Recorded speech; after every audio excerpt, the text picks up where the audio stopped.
We all get into these scenarios in the world where we think we're trying our best to help and love other people. So I think majority of people feel like they give more than they get. And I think anyone who's an empath or feels like they care for others will feel, I give out so much love, but I don't get as much back. Just as there are people that you love and don't love you back, there are people in your life that are investing in you and loving you that you've forgotten about. I would encourage everyone who's listening and watching right now to really think about that. Think about that person you've been chasing, whether it's a friend, a potential boyfriend or girlfriend, a potential husband or wife, or whatever it may be, or job.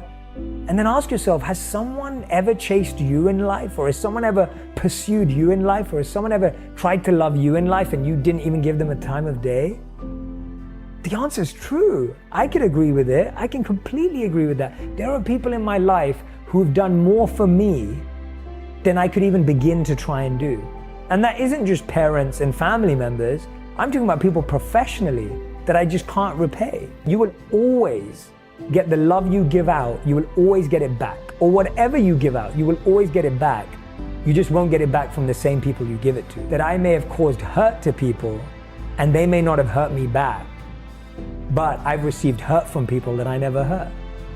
And so it works both ways, both with hurt and love.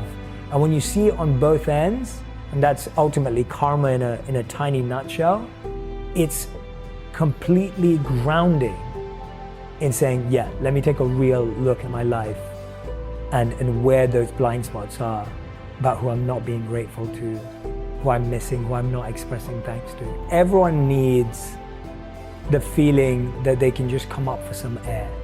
Life can often feel like someone's literally drowning you and you feel like you're drowning and floundering, especially if you're in an extreme case of anxiety or stress or depression. And I feel like you just need to feel like you can just come up for a tiny bit of air. So for that, I talk about the 3S model, which is your sights, sense, and sounds. We've got to learn to reactivate our senses. So I'll give an example of what I mean. As monks, our life was sight designed, sound designed, and scent designed. What's the first thing you see when you wake up in the morning? For 80% of people, the first thing they see in the morning is their phone, and the last thing they see at night is their phone. That is poor sight design, right? Imagine the last thing someone sees is not their partner or their spouse, or the person they sleep with, they see their phone. And the first thing in the morning they look at is their phone. And guess what? It's not a good sight because you're looking at a message that you didn't design for your mind. You're looking at a picture or an image that maybe came through on your Instagram feed that you didn't choose for your mind. So now you've started your day with envy, jealousy, comparison, competition, collab, like all of the monkey mind stuff.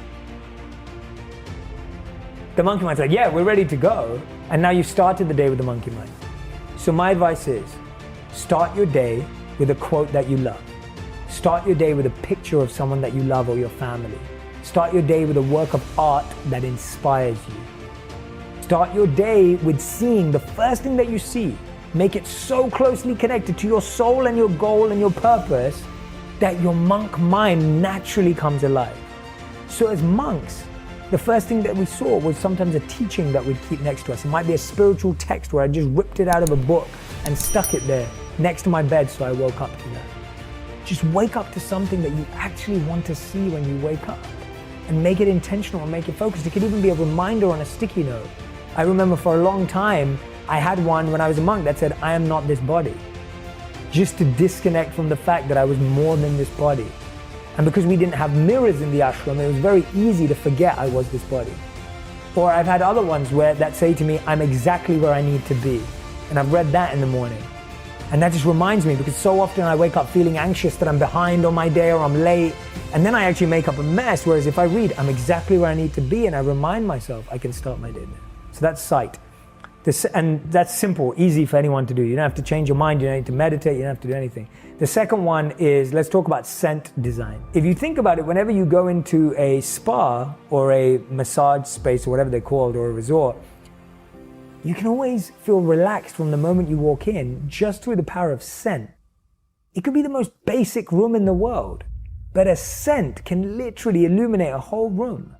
So scents like eucalyptus, lavender, sandalwood, if you've got a diffuser or a candle, and you can make this a part of your routine, before you start your workday, just have a candle that you breathe in for 4 seconds and breathe out for 4 seconds.